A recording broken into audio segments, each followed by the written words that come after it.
Hello, this is Brittany from Chicka Chicka Broom. Today I'm going to go over mopping. Basically all the basics, how to take care of it, how to switch the mop head, how much water, how much cleaner, all that sorts of good stuff. So the first thing I want to go over is basically how often you want to clean it. Like clean the actual mop head, because we reuse them and we wash them when we're not using them. So before and after each house, it's nice to kind of give it a nice rinse, make sure it's really clean to clean the floor.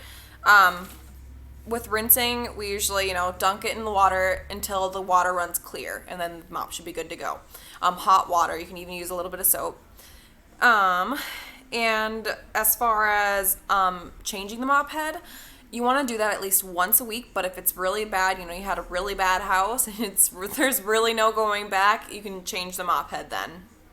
Pretty much as frequently as you see fit if you have enough clean mop heads. It's nice to carry at least 3 extras in your car. It's always nice to be prepared, and if you can't get back to the office to get a new one, it's nice to always have some. The next thing I want to go over is changing the mop heads. It can be kind of tricky if you haven't done it before. The kind of mops we use are Libman tornado mops. They're awesome. They're cheap. They work really well. Works really great for us. So I'm going to put this down here to kind of show you how we take it apart and change the mop head. So tornado mops have one big opening in the actual mop head. And you go in here, get all the string untangled from the top here. We pull this out. Put it down somewhere you won't lose it, and then you just pull the whole thing off. Then you take this part, find the big opening again, and you just pop it on out, like that. Then you get the new mop head. One thing about brand new mop heads is that they leave little white fuzzies. So brand new mop heads straight out of the package, you usually have to wash, and you can wash the mop heads. In washing machines, you can go ahead and use it with your, clean them with your microfiber and cotton cloths, and it should be just fine. I usually like to throw a little bit of bleach in there to make sure it's nice, clean, and disinfected. So putting it back together, it's pretty much reverse what I just showed you. So you take this part, find the big opening, wherever it is, because it's just a lot easier. Find the big opening, take this, and that's the part you poke right out. The bristled, this part goes inside. And when you put it back in, you want to make sure that they're not caught in any of the strings, because you'll just have to redo it if it does. Okay, then you take the mop head, you pop it in here, you find the big opening again, because it just makes it a lot easier. Okay, make sure none of the strings are in the way. Okay, take all the strings out of the way of this. Make sure it's nice and clear so it doesn't get messed up. Okay, so this has a hole and this has a hole. Do it so they meet, like that. And then you put the little piece back in. If I can get it. There we go. All right. Okay. Okay, now I will show you how to mop.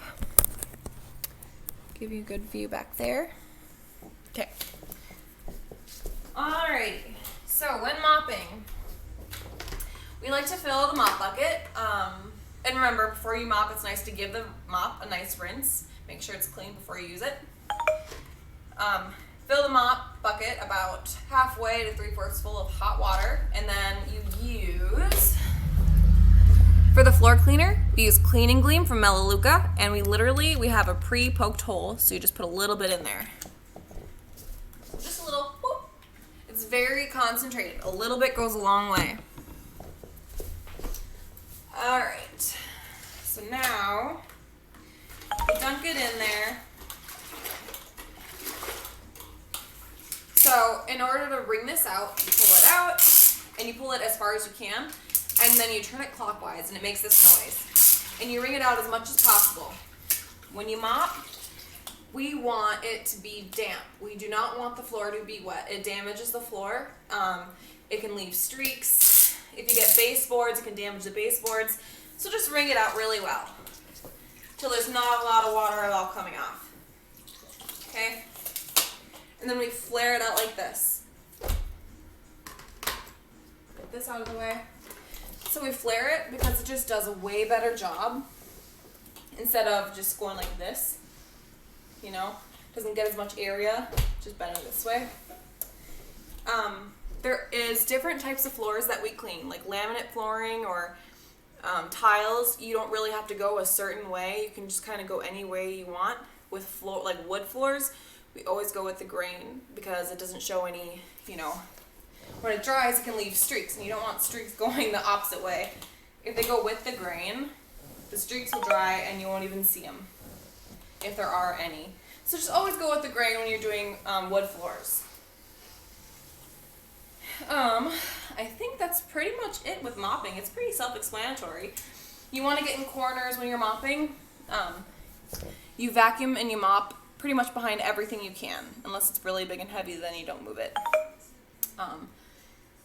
Yeah. Hopefully I covered everything.